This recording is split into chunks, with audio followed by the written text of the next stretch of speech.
په موبایل باندې چې کله تاسو ټلیفون کوئ غوږ له وړئ نو ستاسو د موبایل سکرین چې دی دا خو اکثر د ځینې کسانو په دغې سیسټم کې چې دی مسله راغلي کوم سینسر چې د دې لګېدلی په هغې کې مسله راغلي نو د دې مسلې چې دی د دې ته مال ښیم بل لا چې د دې پیده سره او نقصان یې څه دی زیاتر کسانو ته به د دې پته نه چې دا سینسر چې دی دا په کوم ځای کې لګېدلی او د دې کار چې دی دا څه دی د دې کار دا چې کله ستاسو د موبایل سکرین چې دی دا بندېږي نو دا د دې د وجې نه بندېږي چې کله تاسو ټلیفون میلاو کوئ او تاسو په ټلیفون باندې خبرې کوئ نو دا خو زموږ د غوږ سره لګېدلی دا موبایل لګېدلی نو په دې کې نور آپشنونه چې دي دا مخامخ کارېږي نو کله چې د دې دغه سینسر کار نه کوي او تاسو دا موبایل داسې غوږ له واوړو نو په دې کې هر یو اپلیکیشن یا هر یو سیټنګ نو هغه کولاویدی شي ځکه د غوږ سره هم لګېدی شي د مرۍ سره هم لګېدی شي نو هغه اپلیکیشن کولاویدی شي او ستاسو هغه سیټنګ هم ورانولی شي او تاسو چې کوم ټلیفون میلاو کړی نو هغه ټلیفون چې دی دا هم کټ کولی شي که دغه سینسر چې دی دا ستاسو په موبایل کې کار نه کوي نو د دغې د وجې نه چې دی دا سینسر د دې لپاره لګېدلی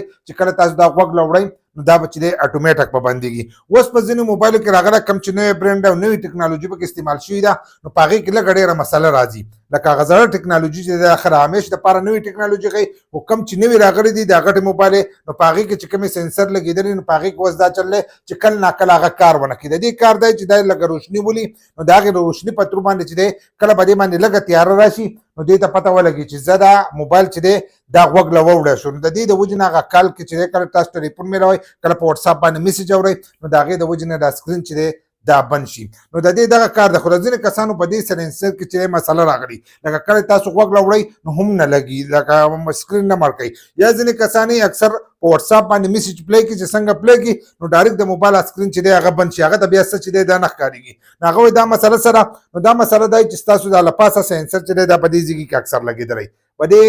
دغه کې لګېدلی نو په دې باندې موږ اکثر په خپل موبایل باندې شیشه لګولي دا شیشه پې لګولي دا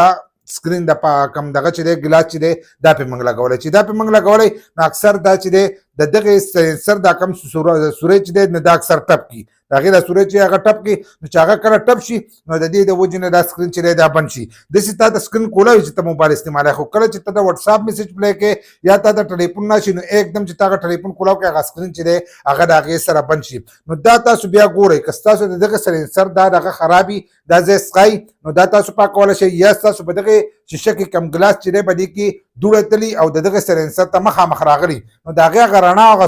سوری چې دی هغه بند شوی د دې د وجې نه نو رڼا نه راوځي نو هغه وایي چې دا لګېدلی دی د غوږ سره لګېدلی د مرۍ سره لګېدلی نو د دې د وجې نه هغه سکرین چې دی دا بند کړی نو دا به تاسو صفا کوئ چې دا ځای تاسو صفا کوئ نو د هغې سره به ستاسو دغه مسله ختم شي که بیا هم د دغه سره ختمه نه شوه نو بیا ستاسو دغه سینسر چې دی په هغې کې مسله راغلې ده که هغه تاسو غوږ له موبایل وړئ او هغه نه بندېږي نو هغه چې دی بیا پکې مسله راغلې ده او که اټومیټک بند وي د ځانه بند پروت وي نو بیا هم ستاسو په دغې سینسر کې چې دا مسله راغلې ده نور چې دی دا اټومیټک د سیټنګ نه چې دی دا نه بندېږي د دې دغه کار دی چې ټلیفون ته اوچتی په دغه ټایم کې دی کار کوي او بل دا د سکرین روشنایي چې ده په دغه ټایم کې چې دی دا کار کوي نو هر کله تاسو ته دغه مسله راشي نو له پاس دا ځای چې دی دا به برش باندې صفا کوئ نو کچره به ته وځي دغه مسله به ختمېږي او تاسو به د دې سینسر په پیدا او په نقصان باندې به پوه شوي